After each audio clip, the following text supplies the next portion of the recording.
Okay, so now we're going to take a more in-depth look at object-oriented programming, and this is a big deal for us, and it's especially a big deal for those of you who plan on continuing on to C# 2, where we'll be doing more advanced object-oriented programming, like within the context of larger applications. So what we're doing here is important groundwork for moving ahead, and it will be with us until the end of the course at least. So let me just backtrack here and say you have been doing object-oriented programming since day one in this class.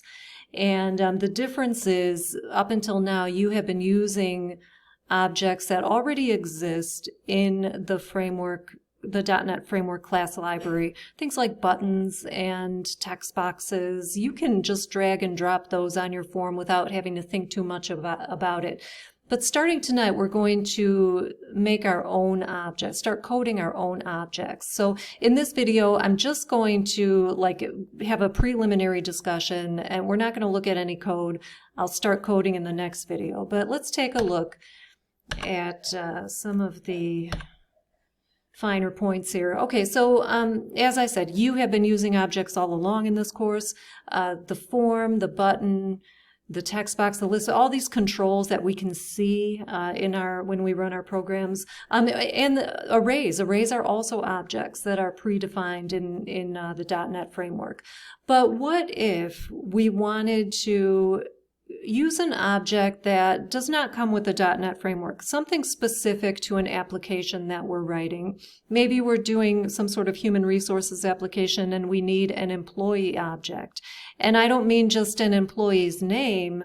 I mean, we could use a string variable to store an employee's name. But what if I wanted this object to encompass all the things I care to track about an employee: the name, the address, the social security number, their tax preferences when they fill out their tax forms, their insurance preferences for the insurance, health insurance, their salary information, every paycheck that they've ever had with the company. I mean, a really sophisticated type of object that goes way beyond just the simple variables. And we can do that. And so starting with this unit, we're going to learn how to do that type of thing. Obviously not something that involved, but we're something kind of going in that direction.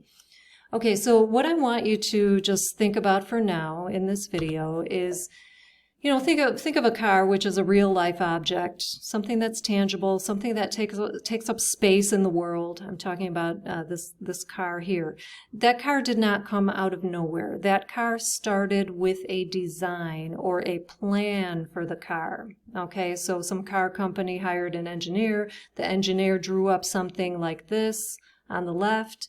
And, at that point, there's this moment in time where, the car doesn't exist yet, but the plan does exist, okay? So eventually, maybe months later, the first car of that type rolls off the assembly line, and then we have a real object in the real world. But until then, it's just a plan. It's just a plan on paper.